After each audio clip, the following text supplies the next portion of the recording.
Bom, aproveitar que a gente falou de linha amarela, o Daniel Henrique tá na ponta da linha, ele passou, tá desde de manhã, a tentativa de assalto foi por volta de 6 horas da manhã, conversou com várias testemunhas, inclusive uma das vítimas, Rodolfo, tinha acabado de ter neném, estava voltando de licença maternidade. O Nossa, Daniel não tem fala os isso. detalhes, a gente tem até a foto da Ai, meu Débora Deus do céu. com o filhinho recém-nascido, estava feliz da vida, o marido dela chegou há pouco na delegacia. Dani, bom dia para Meu você. pai do céu. Oi, Agatha, bom dia para você, para o Rodolfo e para quem está nos acompanhando. Um crime que aconteceu numa das vias mais movimentadas aqui da região e justamente no horário de ida ao trabalho, como foi as vítimas, né, estavam indo para o trabalho e quando isso tudo aconteceu.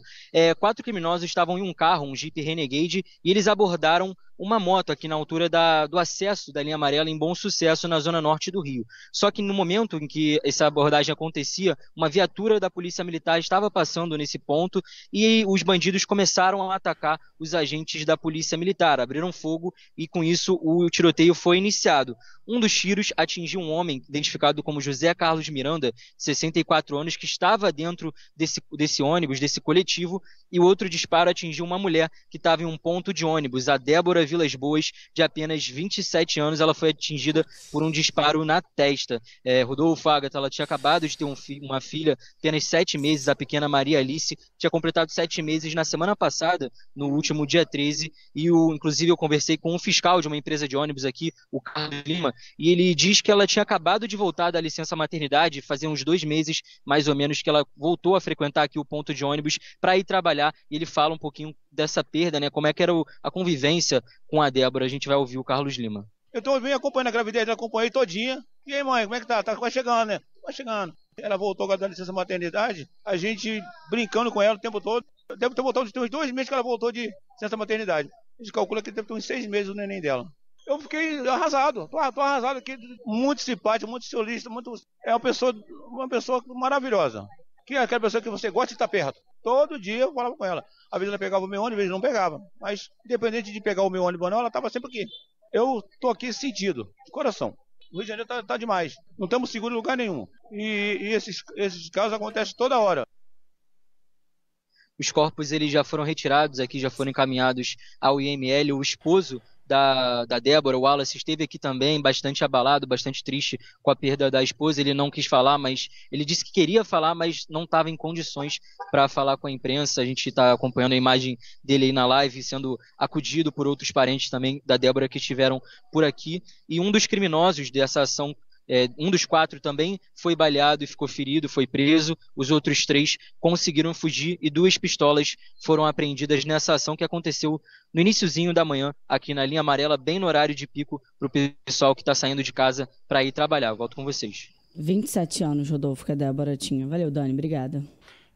Daniel, qual o nome do outro senhor, o rapaz, homem, enfim, que estava dentro do coletivo, dentro do ônibus e também foi atingido no meio do confronto? Você falou aí. É o José Carlos Miranda, de 64 anos. 64 anos também. Se for pegar a expectativa de vida nossa aí, o cara ainda tinha, sei lá, uns 20 anos pela frente de vida, ou algo próximo disso, né? Podendo, claro, passar e viver mais. A Débora, meu pai do céu, estava ainda no primeiro quarto de vida, mais ou menos em média, vai. É impressionante, minha gente. Agora, neste momento, você tem uma menina chamada Maria Alice, de 7 meses, que talvez ainda esteja sendo aumentada, talvez ainda esteja no peito da mãe, que voltando a trabalhar, pode eventualmente tirar leite ou o que for, já começar a usar, introduzir outras alimentações, mas talvez de manhã, de noite, no fim de semana, ainda possa amamentar. Quantas mães levam ainda um pouco mais a amamentação, que é a melhor forma de você proteger o seu filho, né? O leite materno. Talvez ainda amamentando uma menininha, cara, Maria Alice, de 7 meses, que não tem noção do que está acontecendo, não tem noção de onde ela nasceu, não tem ainda a mínima noção de que vai ser da vida dela, o que ela vai seguir, qual escola ela vai estudar, qual profissão ela vai ter. Ela já virou órfã de mãe por causa da violência irracional, desmedida do Rio de Janeiro. Eu não sei como foi, eu não sei, os bandidos atiraram, se os policiais atiraram do outro lado, você tem perícia que tem que ser feita para se entender de onde que veio, de onde que não veio, como aconteceu o confronto, que bala que atingiu aqui e acolá, mas a verdade é que dentro da lógica do confronto, da lógica de arma por todos os lados, da lógica da insegurança, você está saindo de manhã, oi meu amor, um beijo, tô indo pro trabalho e tal, tô saindo nessa, tem que tocar a vida, né? Voltei da licença maternidade, tô pegando as coisas lá ainda, aquela coisa de sair de casa ainda na insegurança, ainda com o coração partido depois de tanto tempo junto da filha na licença, aquela coisa para a criança que é um pouco traumática, para a mãe também, de deixar a criança às vezes com alguém no choro, ou alguma escolinha, ou com mãe, ou com tia, ou com o próprio pai, enfim, para poder tocar a vida e trabalhar, se despede, vai para o ponto de ônibus, nem tinha entrado no coletivo, toma um tiro na testa de bala perdida do confronto do Rio de Janeiro. É tanta bala que elas atingem pessoas e matam pessoas o tempo inteiro aqui. É infernal, cara, é infernal. Por que você acha que tantas pessoas desistem do Rio de Janeiro? Vão embora. Se não vão embora do estado, porque não tem condições, vão embora da cidade às vezes. Um pai como esse traumatizado, talvez não consiga pela estrutura, pelo emprego, mas certamente pensa sobre isso. Quantas pessoas você vai lá para a serra, para o interior, fala, cara, não, fui embora do Rio, cara, chega para mim, não dava mais não. Medo, aconteceu uma coisa assim comigo, com um parente meu, eu não aguentava mais. Esse fim de semana eu estava conversando com um casal do Rio de Janeiro, e eles estavam me contando que já um casal, vamos dizer assim, de idosos do Paraná veio ao Rio no último fim de semana pela primeira vez. E só vieram para ficar na casa desse casal que eu conheço, porque falaram, olha, eu vou para lá, fico na casa de vocês, só ando com vocês no Rio de Janeiro, porque eu tenho medo, não conheço, caio no lugar errado, o aplicativo manda eu entrar no lugar eu não sei, tomo tiroteio, eu vejo essas coisas que acontecem aí, eu só vou. Nunca tinham vindo ao Rio, mesmo com uma vontade louca de conhecer a cidade. Idosos ainda não tinham vindo. Tomaram coragem porque iam ser quase que tutelados na cidade do Rio de Janeiro. O que também não é uma blindagem, o que também não é uma proteção total.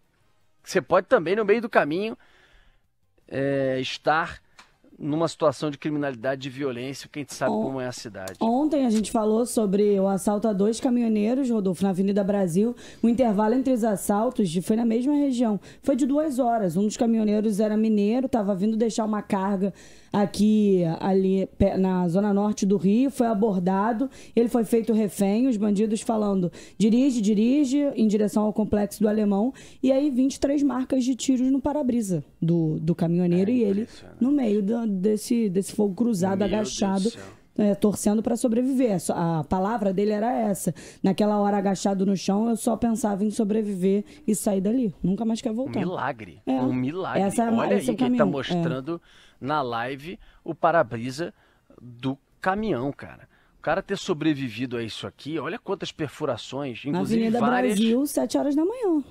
Os caras largaram o prego. Não morreu por um milagre esse aí. Não morreu por um milagre. A outra, a coitada da Débora Vilas Boas, 27 anos, foi na direção dela, no meio de tanta bala voando, certeiro, morreu, deixando uma filhinha de 7 meses. Pobre Rio de Janeiro, pobre carioca, pobre fluminense, que vive nisso todos os dias. Ao longo do programa, lamentavelmente, depois num dos acessos de uma das principais vias expressas do Rio de Janeiro, a gente vai voltar a esse assunto. Lembrando que essa mesma via expressa, junto com Linha Vermelha e com a Avenida Brasil, na semana passada, não estou falando há 2 anos, há 1 ano e meio, há 10 meses não, que também já seria ruim. Na semana passada, esta aí, na altura do Complexo da Maré, foi fechada, um ônibus incendiado na Brasil e a Linha Vermelha fechada por causa de bandido reagindo a uma operação da polícia. Esse é o Rio de Janeiro.